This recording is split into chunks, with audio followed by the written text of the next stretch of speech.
Welcome everyone to the 2021 UNSW ASEAN Conference's session, Democracy in Distress, Changing Leadership in ASEAN.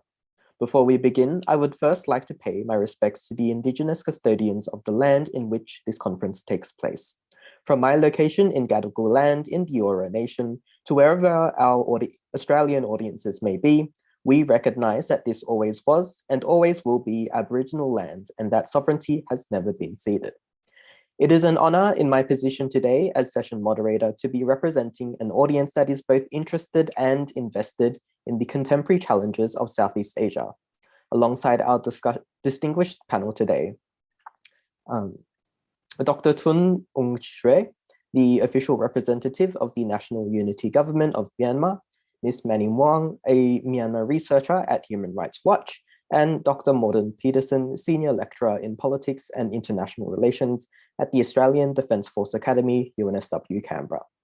We hope that through this session, our audience is able to better understand the conflict that is currently taking place in the country of Myanmar through the lens of important stakeholders and observers, and ultimately ask the questions, with the sudden violent upheaval of political leadership, is democracy in distress? And is enough being done by the international community to support the Burmese people?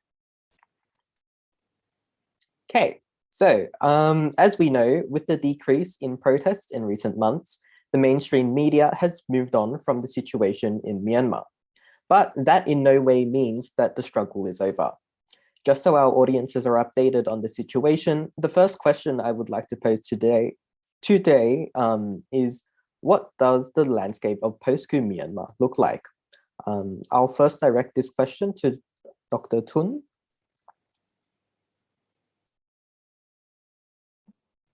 Thank you, Eric, and thanks for asking me. So regarding the today landscapes after the coup on 1st of February, I would like to present you all from the three perspectives. The first one is from the military side, and second one is people of Myanmar, and third one is country context. So when we look at the military side, so you may see the military just applying their old formula in 21st century. So actually military coup happened in Myanmar since 1958, second time in 1962, third time in 1988, and then this one is the fourth time. So each and every military coup, the military regimes blame the civilian government and political parties and civilian politicians. And then they promise the general election. Then they try to manipulate the existing constitution, or they prepare the new one for the longevity of the military regime in Myanmar. And then they try to secure their position and power. So that is their coup formula. So current military coup leader, General Mao, is just applying that old formula. But when we look at the people, you can see the cumulative effect since 1958. So now the people do not believe in the military regime's promises. They will organize a general election, they will restore their democracy and so many promises, but people just decline their offer and then they didn't believe in. But people said that they are in zero tolerance position to the military rule. That is the people answer in these days. So I would like to quote Dr. Salai Liamong Sakong, who is a minister, a NUG minister for Federal Union. So he said that in 1962, the ethnic community quite well on the federalism and then the constitution, but majority of the people in Myanmar didn't support the cause. So that is why they failed. And then in 1988 military coup, people in Myanmar united in terms of democracy, but not in the federalism and ethnic equality. But this time, the 2021 military coup, every person in Myanmar stand together and then they united for federalism, united for democracy, united for ethnic equality. So this is ever first time in the history of Myanmar.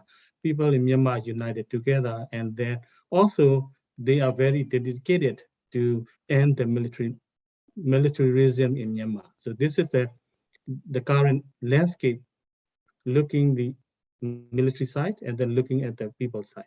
And then in terms of country context, you can see as a result of the military coup, the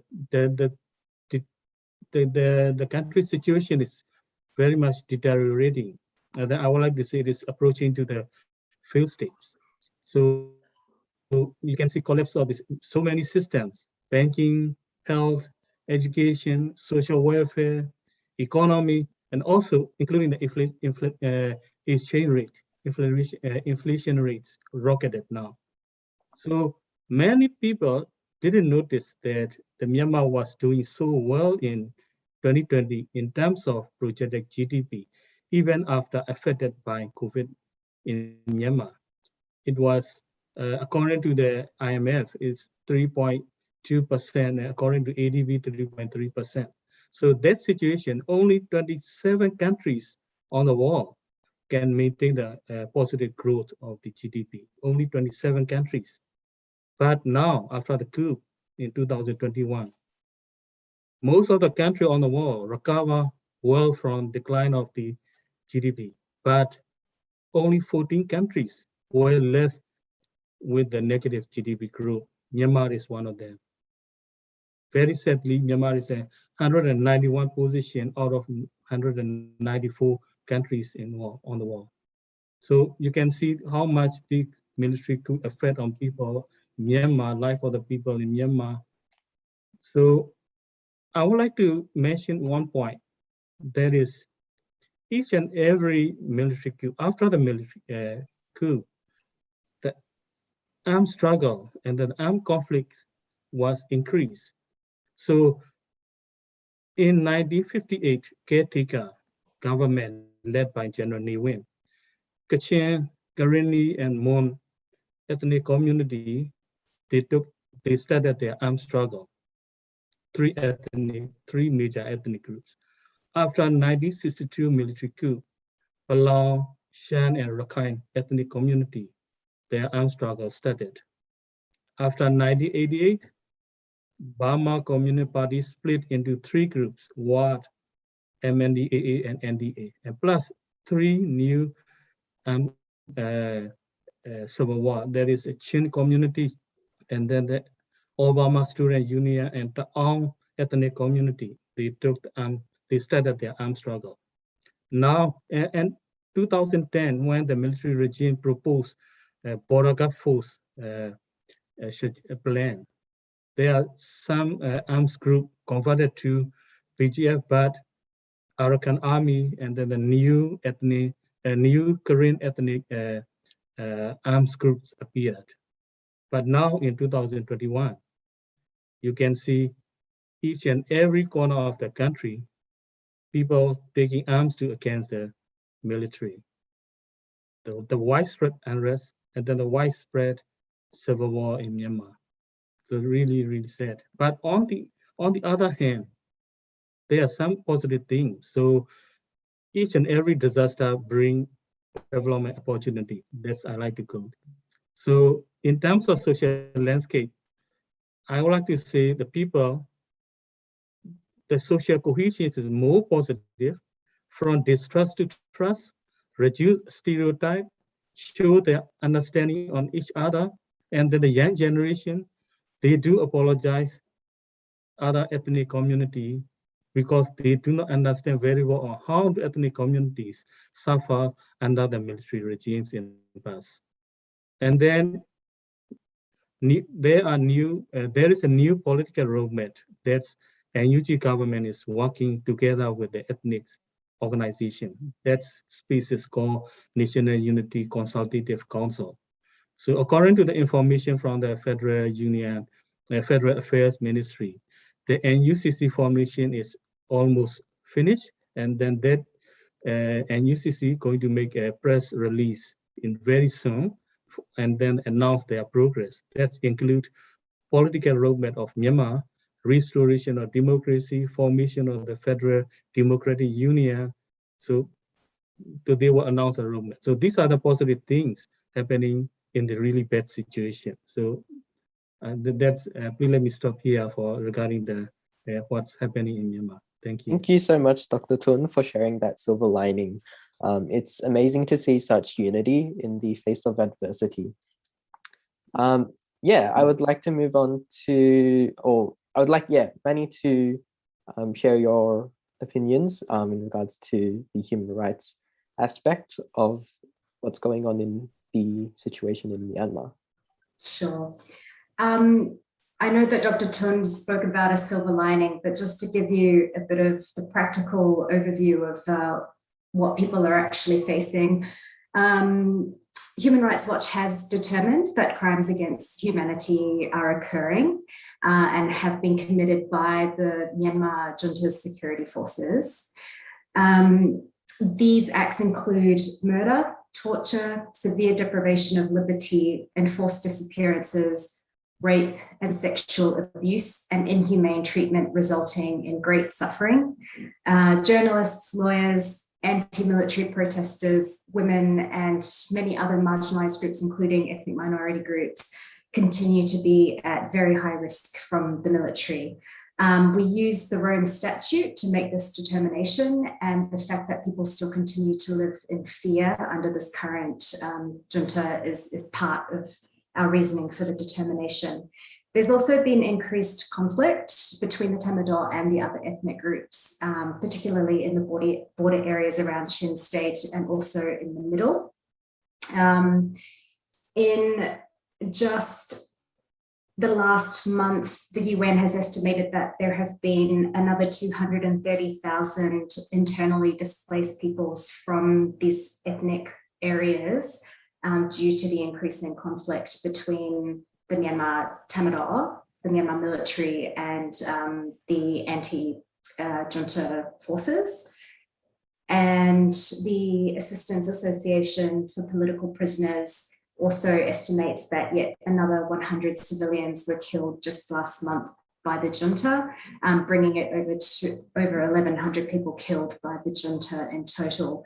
But that's not to say that both sides have not had casualties, and urban conflict does continue and increases in parts of Yangon and Mandalay and other major towns. And while Human Rights Watch doesn't condone violence on both sides, overwhelmingly, the military does continue to use disproportionate weapons against the civilian population. So compounded with the COVID-19 health crisis, it's very difficult for people in Myanmar right now. And the inflation is something like 60%. So many people are finding it difficult, and the UNWFP also says that there are massive food shortages that are widespread. And then I just want to point to also the fact that the internet shutdown continues in parts of the country. Up to something like 25 townships are now affected by blackouts of mobile internet data, meaning that people don't have access to information outside and they cannot share information, which also is a way of hiding the human rights violations that may be occurring as we speak. So, on that note as well, sorry, I just want one more thing to say is, if we're talking about a silver lining, and perhaps this leads on to the next question, it is really heartening to see how Myanmar people have coalesced together, and particularly young people who are driving this resistance. I think we're seeing the next wave of young revolutionaries. So I'll just leave it from there so that we can continue. Thank you. Thanks so much, Manny. I'd then move on to Morden to share your opinions on this. Yeah, I mean, I'm very happy to, and in many ways agree with the silver linings, but perhaps my role, and I'll do it very briefly, is to just add sort of maybe a pragmatic take on things, looking into the future. I mean, I think it's important, especially for those who maybe haven't followed these things sort of every day like we do, to be aware that the anti-coup resistance started out as a non-violent movement. It had clear and actually fairly kind of limited demands. It wanted to go back to what was immediately before the coup, right? But since that, then for various reasons, has a lot to do with the violence that Manny has been talking about. It has evolved into a violent, at least in part, a violent movement, right? And the goals have escalated, have become much more revolutionary in a sense. People now want to get rid of the military entirely, right? So what we're looking at today is a situation where the military and the various resistance forces are essentially locked in a battle to the death. And so that, you know, the declared goal of both sides basically is to eliminate the other, right? And there's a lot of momentum on the anti-coup resistance side, but I think it's also important to highlight that this is still very much a sort of a David Goliath fight, right? Even sometimes down to the slingshots, right? That the resistance were using, at least in the early days. Now, from my perspective and from that of many sort of military experts, it's very hard to imagine that the resistance can actually achieve an outright sort of military victory, right, against the overwhelming force of the Tatmadaw, the Myanmar military. So I think what we're dealing with here is essentially sort of a war of attrition, you know, political attrition, economic attrition, social attrition. And the hope essentially is that the military will splinter, right? Now, to my mind, the coup leaders have gone all in. You know, they cannot back down. But the hope is that there may be, you know, possibly an internal coup, possibly large-scale defections that might somehow tip the scale. Unfortunately, in the meantime, and to just finish things off, what we're looking at and what Thun was describing, and actually in many ways also what Manny was describing, is a state that has been torn apart, right? I mean, the Myanmar state has always been fragile. We've seen significant improvements over the last 10 years or so. But what we are seeing now is everything being torn down. And in fact, in some respects, that's part of the strategy of both sides, right? To destroy at least certain elements so that they won't benefit the other side in this struggle to, as I said, to the death. So it's a very scary situation, and we all need to try to keep our hopes up. But at times, it's very hard. Yep, definitely. Thank you, Morten, for that.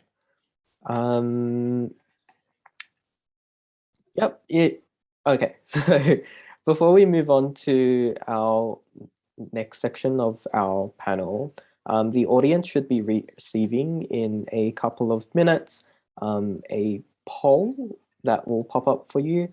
So this is going to be a thought exercise called Spectrum, in which we want to capture the sort of wide spectrum of opinions pre-discussion and see how it may have changed post-discussion. If you're unable to see the poll, you may need to refresh your page as well. Yeah, so the section that we'll be moving on to now is in regards to intervention in Myanmar. Actually, before we do that, I've had a quick question from the audience, which is, it relates to the current situation. And I guess I'll make this an open question. How has COVID-19 sort of exacerbated the situation in Myanmar? So just while we wait for our audiences to fill in that poll, we can quickly discuss this. I guess, Vanny, would you like to touch on that?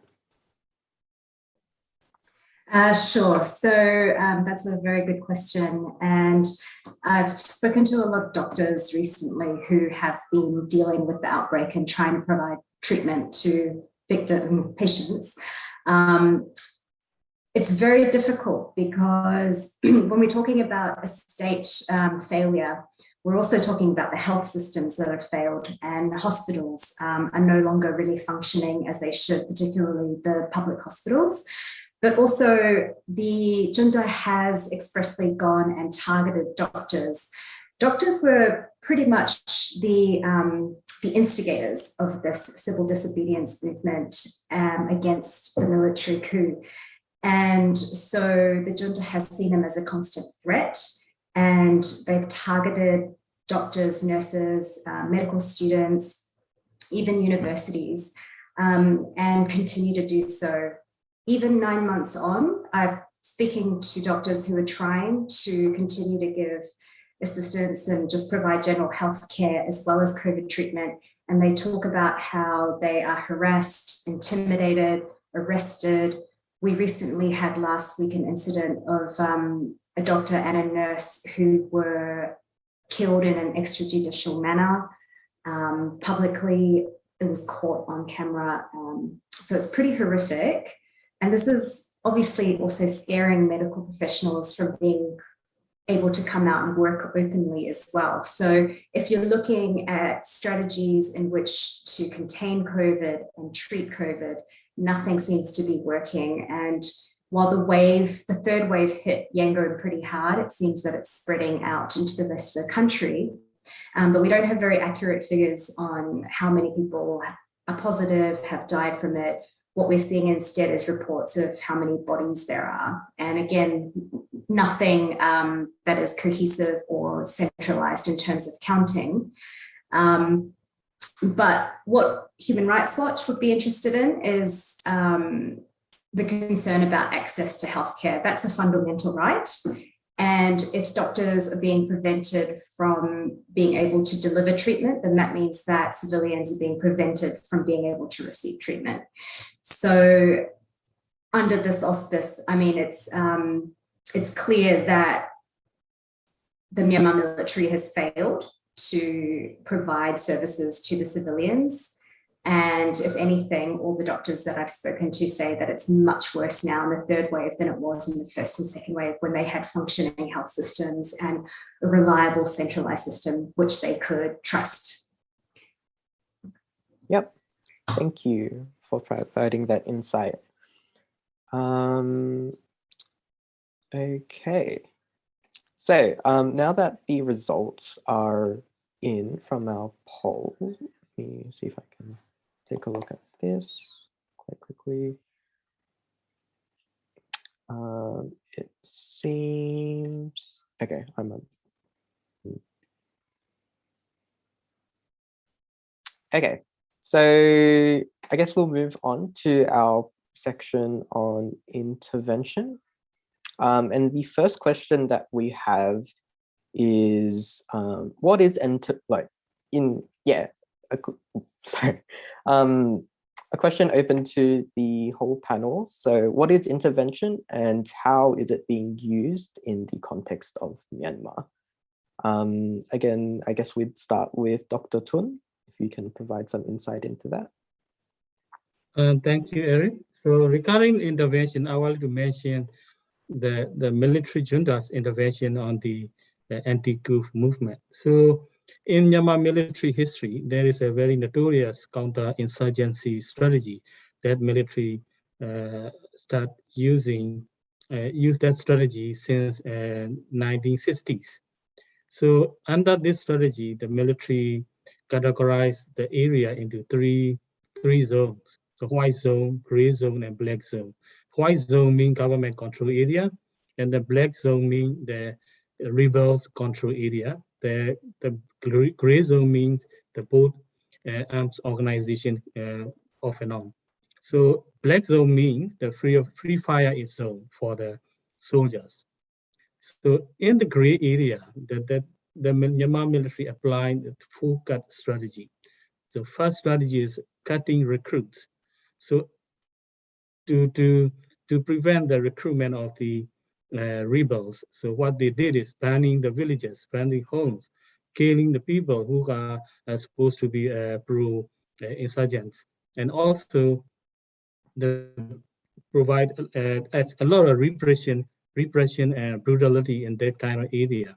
So that is cutting recruits. So in these days, the military used the same strategy, cutting the recruits. That's mean the military junta giving a lot of huge fear messages to the community. So for example, as many said, the doctors are arrested and killed in the public area. That is just fear messages give to the community, not to join this movement, otherwise you will be killed. So that is why the celebrities, well-known professionals, respected professionals are killed, arrested in the public area. So this is just cut the recruitment strategy. And also second strategy is cutting information.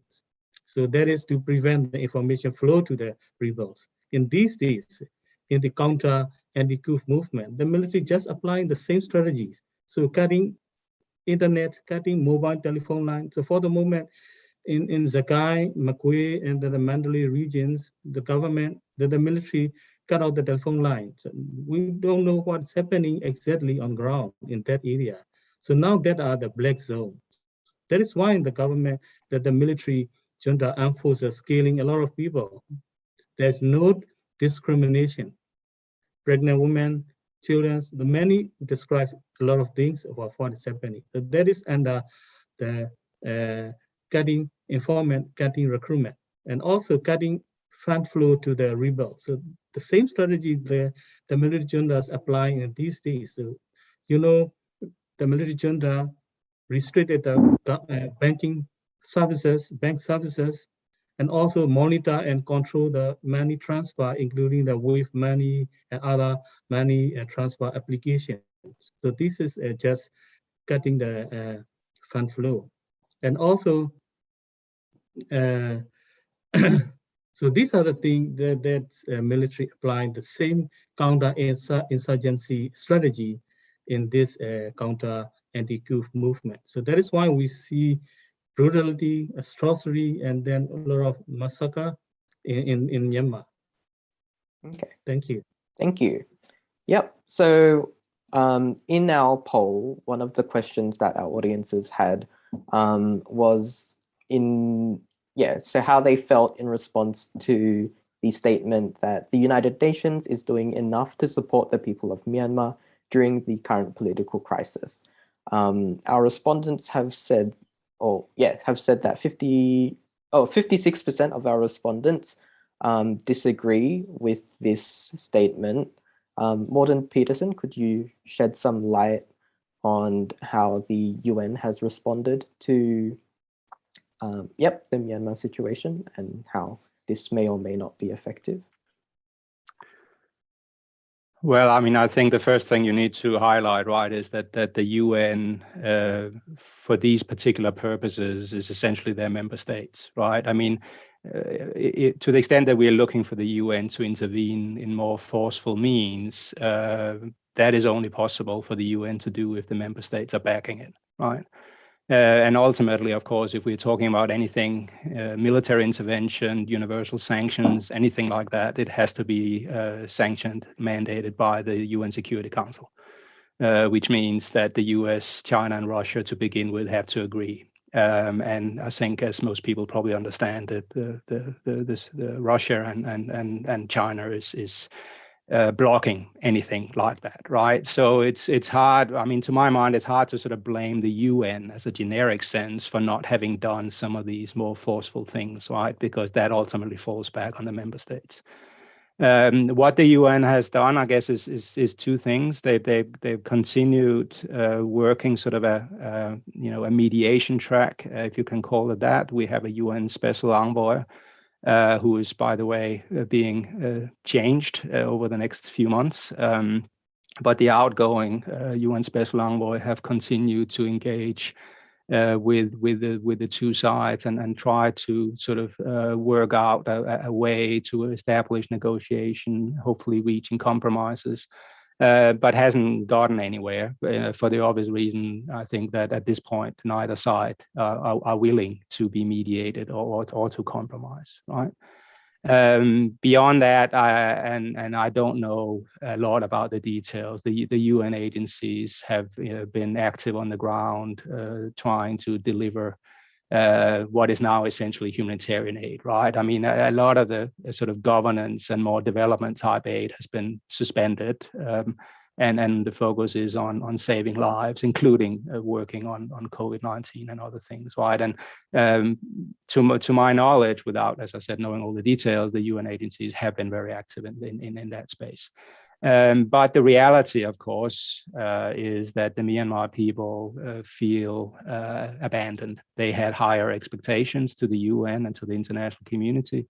we have not lived enough or fulfilled those expectations. And as a lot of people have said, that is possibly one of the reasons why the anti-coup resistance have evolved into a more violent form. I mean, part of it, of course, is just defense against the military and the violence of the military.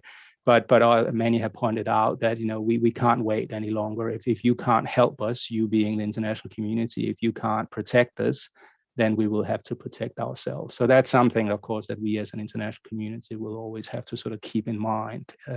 Our role in the sense, in this sort of descent of the country into the chaos that we are watching now. We have definitely not done enough. Whether we pragmatically, politically, we're ever going to be able to do enough is a separate question that we can maybe take later. Thank you. Yes, the UN definitely has its struggles, but could definitely do more in this respect. The second question that our audiences were exposed to was, is ASEAN doing enough to support the people of Myanmar during the current political crisis? And it was quite a split result. We had 50% agree and 50% disagree with this. Would either Tun or Manny like to shed light on ASEAN's responses, its effectiveness, also in regards to its 5-point plan, I believe? Yep. Can I? Yeah, Manny, please. I'll be really quick, Doctor. I'd just like to say, yeah, it is 50-50, probably because the success of ASEAN is 50-50. I think that as a regional bloc, it is very important that they take part in any negotiations, and I'm glad that they are taking a leading role here. I think the problem is that they haven't been the best leaders historically. And if you look at the member countries of the ASEAN bloc, they haven't exactly led by example. And if you look at Prayut's Thailand right now, they also have problems with anti-democracy protests and, violent crackdowns on protesters by the police forces. So with the 5-point plan, it was very clear from early on that Min Aung Hlaing had no interest in following any of these points. He made that very clear. And subsequently, the SAC came up with their own 5-point plan, which did not match anything that had been agreed upon during the meetings. Going forward, it's also becoming clearer that the military has no interest in providing access to the special envoy of ASEAN, access to Aung San Suu Kyi, which of course completely goes against the open dialogue premise that they have. And on top of that, ASEAN has taken a position of no targeted sanctions. So countries in the region like Australia, which are, pretty strong economic powers, have also decided to follow in that lead. None of this is wrong, except for the fact that what it is showing is that, and it sort of lends itself to the UN question as well, is that actually the international community are a little bit hamstrung because the military don't care. They're playing by their own rules, and they know that the international community probably will not do anything that further harms the Myanmar people inside, or as little as possible anyway. And even when we talk about targeted sanctions, it's not a panacea, it's not a silver bullet. This is something that is a long-term strategy. But right now, it's very difficult to apply pressure on a country that is being led by people who simply don't care what the what the international community think. But with that, I'll let Dr. Tuan Shui speak as well. Thank you, Manny. Yes, I do agree with the yeses, 50% yeses, and also I do agree with 30% no. So yes, the ASEAN leader, especially Indonesia, leaders from Indonesia, they took an initiative to resolve the Myanmar crisis. They took that initiative as far as I know in the last week of February. And then Malaysia and Singapore they supported the Indonesia initiative. And then finally, the ASEAN leaders able to meet in April and then make the 5-point consensus. So that took 1.5 months from the initiative to meet in person to get a 5-point resolution. And then unfortunately, the ASEAN leaders had to take another 3.5 months to appoint the special envoys. And then now, over nearly 2 months after a special envoy appointment, he is still awaiting to go to Myanmar.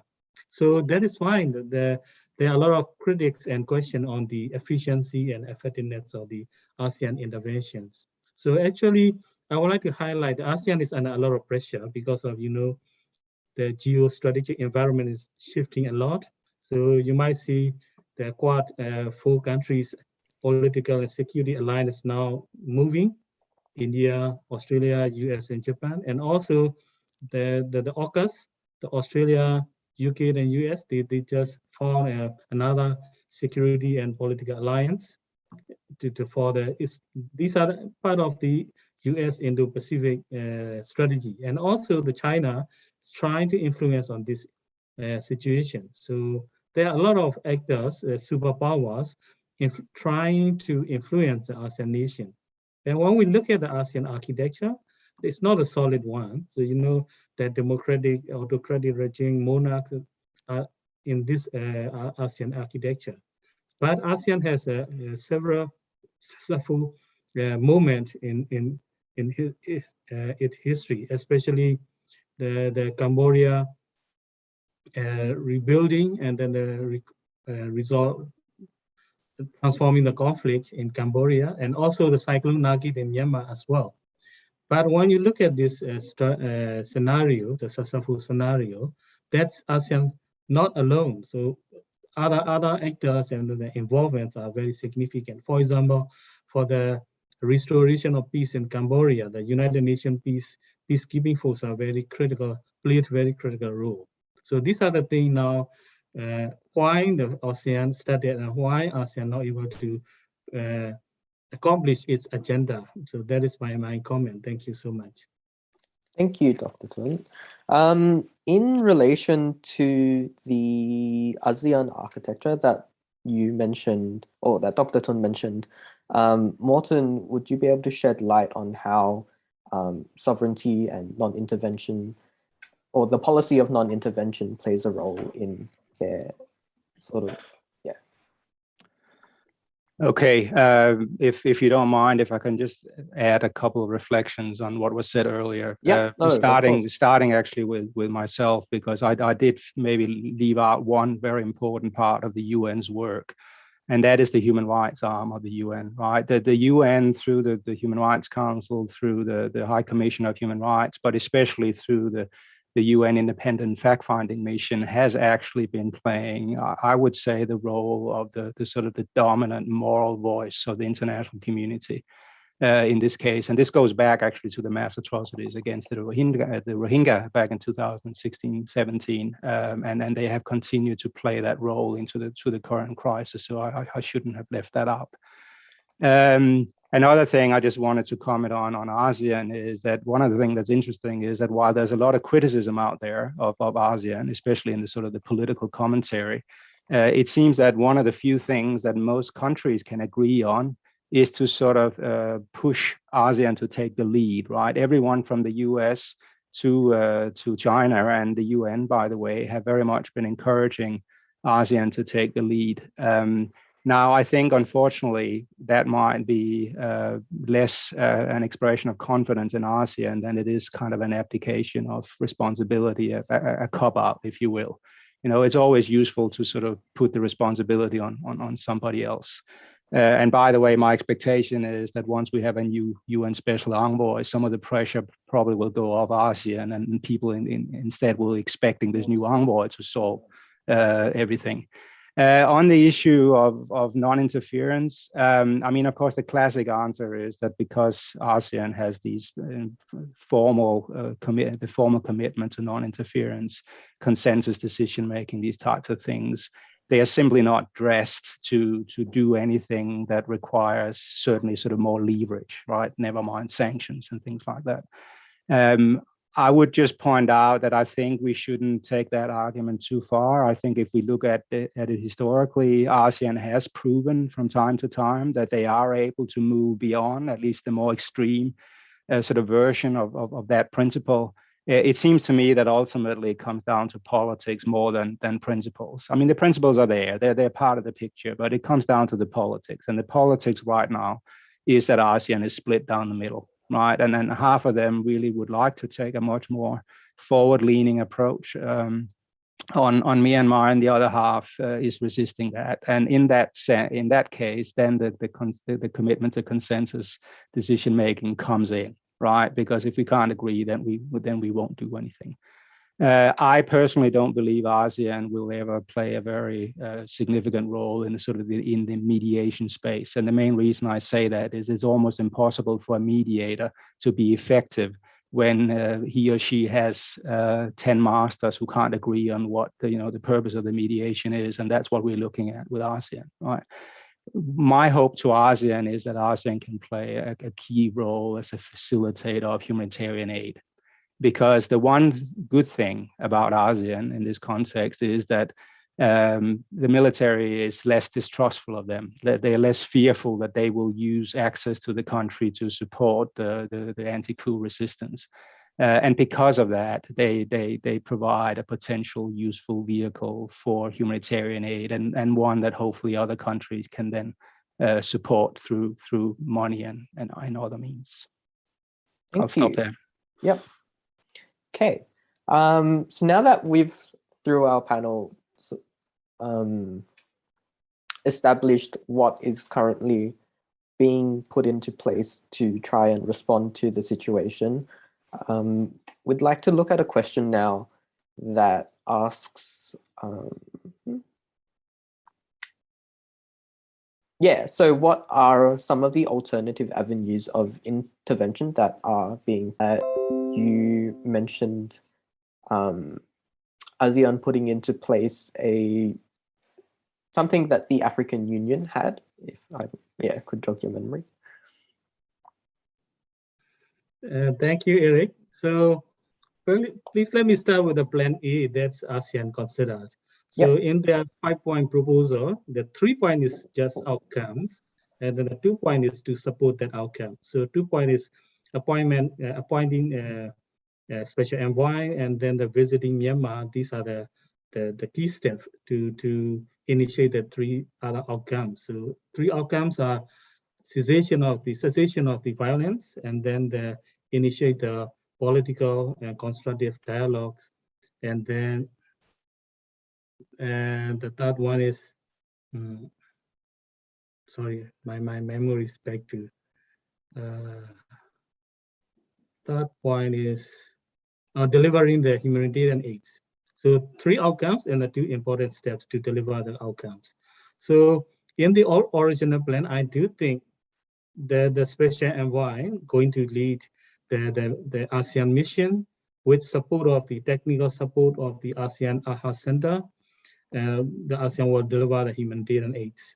So that will happen when the cessation of the violence. Otherwise, if the violence are going on, I don't think so the humanitarian aid delivery will be effective. So these are the key problem and then deadlock in the ASEAN 5-point resolution. So, and alternative, the plan B, that is, if ASEAN way doesn't work, another one is EU or other regional superpower get interventions with deliver the humanitarian aids with well-protected mission. So with UN or other the third party to start with the humanitarian action with well-protected.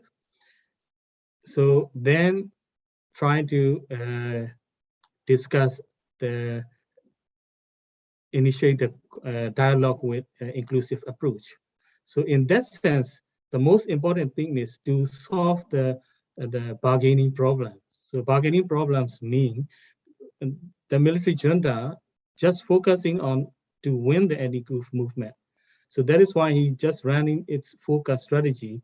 And then that is why we see the kills, arrests, and this sort of the disaster.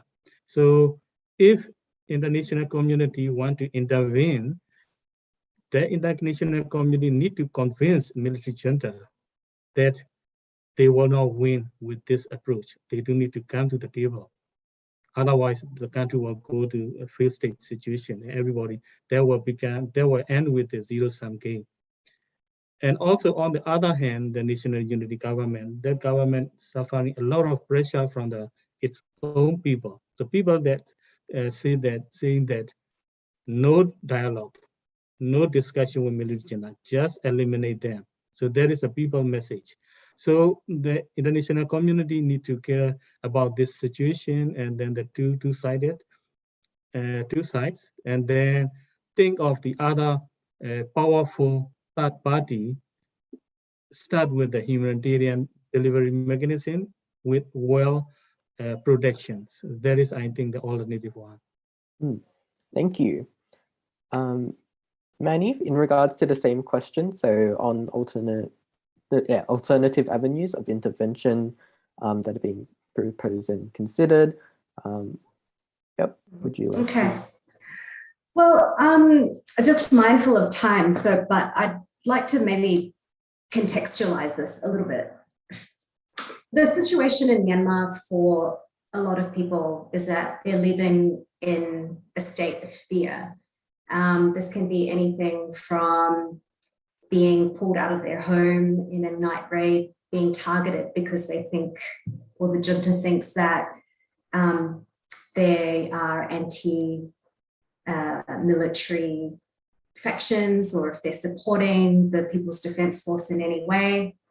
And now there's a requirement around townships where SAC instilled ward leaders have to take lists and write lists of people who they think are pro-military or anti-military. So, the fear and the mistrust is actually quite high in that way with even civilian ward administrators. On top of that, there's been active raids, there's been active conflict, and I'm not trying to make it any less that the PDF also haven't been taking part in urban guerrilla warfare tactics, which do include bombings and targeted assassinations, which we don't condone. But I do feel like there's an understanding among the population that if you don't want to be targeted, if you don't want to be killed, then you have to fight back. And for many people, this is to prevent themselves being arrested, possibly tortured to death, or just disappeared, which is happening. So from an intervention point of view, we can't do much as an international community to stop these acts, and that's why people have taken upon themselves to arm themselves and to maybe try and protect themselves from this. And there is, of course, more radicalized wings coming forth, particularly from the youth areas. But in terms of intervention and tools that the international community can use, I mean, as I said before, we have used targeted sanctions. The EU, the US, the UK, Canada have all imposed sanctions on senior leaders, some of their families, their adult children. This includes things like freezing their assets or overseas bank accounts and travel bans. This does affect them in the long run, and it is hurting senior individual families anyway. But I think there will be more avenue into discussing the possibilities of sanctions, particularly around business and the pressures that business communities will feel. So one main line of that advocates are trying to push, and probably will have to continue pushing for a while because it's not that popular among governments, is that we're trying to push for the sanctioning of the oil and gas industries, specifically Myanmar Oil and Gas Enterprise. They receive something like US $1 billion in revenues that are made up in royalties and tariffs. directly in the pockets of the military because it's 100% wholly owned by the military. And businesses may be key to this. So businesses like Chevron, PTT, Total, and it may come down to investor protests on this. So these are some of the things that we're talking about and trying to push. But also let's not forget that there are international accountability mechanisms at play. So things like the International Court of Justice, and that is stemming back from the 2017 atrocities against the Rohingya. So they're still being investigated for possible genocide. Min Aung Hlaing is still probably one of the most wanted people in the world at this point in time. And, there is also a possibility for the National Unity Government to go forward with signing the Rome Statute so that any atrocities since February 1 can be held under the International Criminal Court. So there are a few tools that we still have up our sleeves, and this will continue, and pushing for things like this will continue. Yep, thank you. I guess your point on sanctioning businesses answers one of our audience's questions. Tinu, I know you mentioned that Australia has at least 2 mining companies operating in Myanmar. So I guess that answers her question on should they be pressured to leave. Yep. Dr. Dr. Morton, would you like to comment on alternative avenues of intervention? Look, I think there's a big debate to be had about sanctions and how effective they are and how it should be done, but I don't think we have time for that now. Maybe what I can offer is a more sort of empirical reading of where things are going to go in terms of what the international, not sort of what the international community could potentially do, but what they will actually do. Right. So I think anything under the heading of sort of decisive action for the reasons I talked about earlier simply won't happen. Right. And targeted sanctions is kind of at the very bottom end of that. And there will be some of that, and it will escalate over time. I have no question about that. I don't think it will make much difference to the situation on the ground, but that's the bigger debate that maybe we need to wait for another time.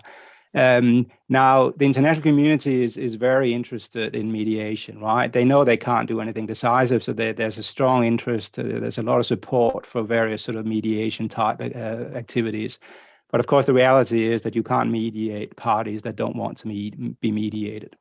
And at the moment, that doesn't seem to be the case. I fully take the point that the military certainly does not seem to see any interest in it, and that a lot of its actions kind of undercut any basis for negotiation.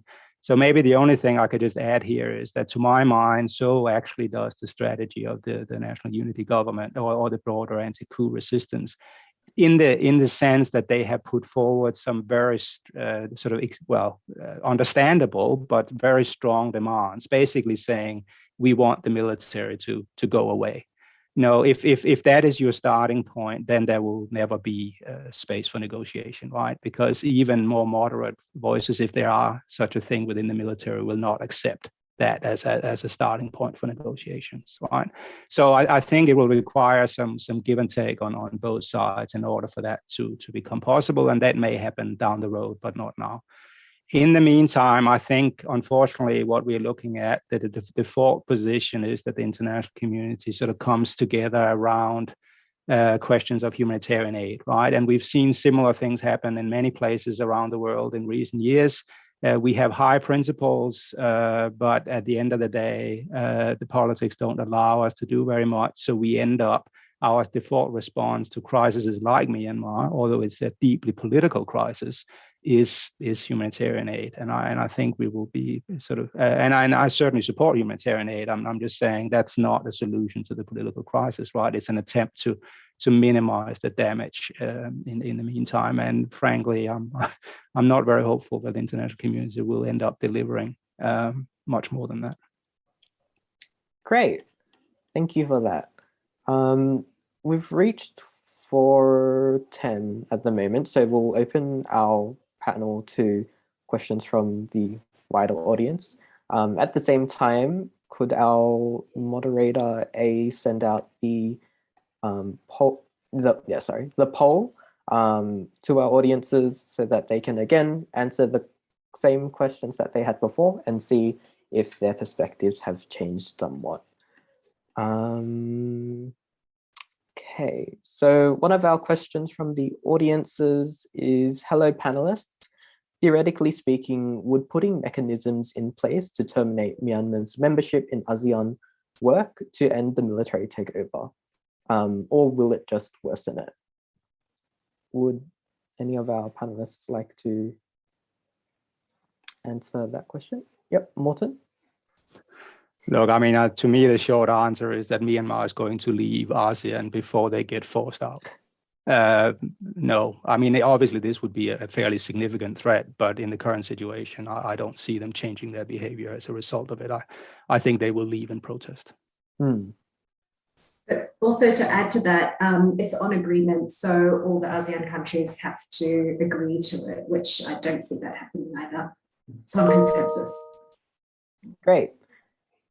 Another question that we have is, does ASEAN have a formal security interest in preserving the stability of the state and therefore the junta, despite the moral obligations from other states in the region?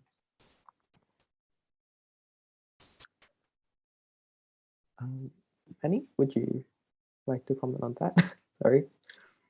I was actually going to say, I think Dr. Tun should, because I think the NUG has lots of thoughts about that as well. Definitely. Okay. Okay, thank you. So regarding the NUG welcome ASEAN and already expressed what they are going to collaborate fully with the ASEAN intervention. But the problem is at the military junta side. And also within the ASEAN leaders are now struggling with the two extreme principles. The one is non-interference policy, and another one is that's core principle, the democratic values, rules of law, and then the constitutional government. So these are the thing at the two sides of the spectrum. And then for the comparing the time coup in 2014, so it's quite fit into the non-interference. So time government, the people, they manage their domestic problem. The question is how much ASEAN tolerate to the violence and the crimes against humanity and war crimes. So in Myanmar, it's a different story. So now the question is, the ASEAN leader need to still focus on the non-interference or wait more on the democratic values, constitutional governance, and then the rules of law. So this now they have to decide. So that is the question raised by the Myanmar scenario. So I do think this is a time for ASEAN regarding the unconstitutional change of government in the region, and they do need to stand. But that's also make a question on the consensus approach of the ASEAN as well. So ASEAN is now struggling with a lot of traditional approaches and decision-making process and their values and norms, and that's raised by the Myanmar crisis. Thank you. Thank you. Okay, another question that we have is, it seems that the interest, no publicity. Oh, okay. So it seems that interest in the Myanmar situation in the Western world has declined. We hardly hear or see any of this in the news. Some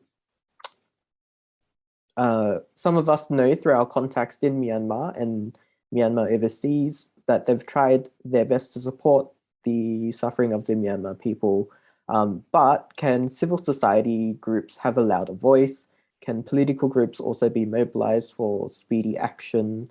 And I guess that coincides with one of our poll questions that we had, which was talking about how people would like to do something to support the peoples of Myanmar, but they don't quite know how to. So do any of our panelists have suggestions on how our audience may further engage with the situation in Myanmar? Yep, Manny?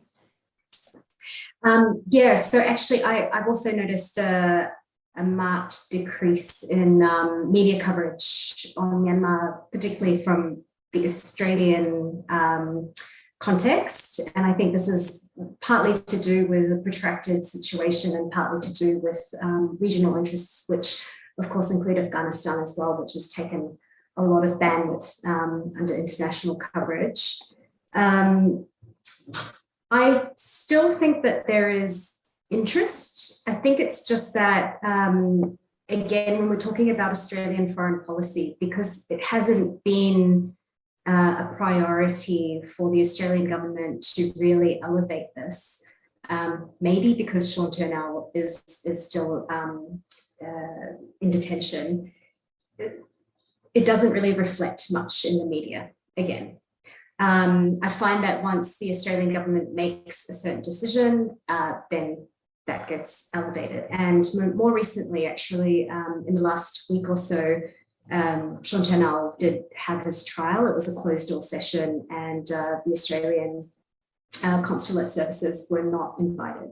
So that raises some concern again as to how much leverage we actually have with the Myanmar military. But in terms of can civil society have a louder voice? I mean, civil society is leading this. You know, we have a very strong civil society space in Myanmar. We've had that for many years, mainly because of isolation as well. But right now, we're really reliant on the news and information coming out from our partners within the country, and they're at the core of this.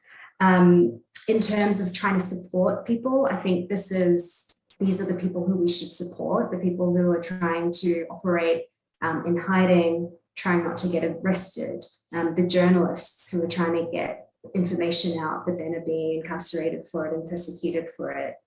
And I do know that there is strong interest in local MP membership around Australia, you know, and it actually does come down to a bit of a campaign process as well. So continuing to write letters to your MP, you know, finding ways to support your local communities, finding ways to encourage a greater humanitarian intake for the Australian government, and making sure that we are as loud and vocal in our support. I know this sounds a little bit trite, but actually remembering that many of the people who are part of this movement are very young and are very persuaded by social media.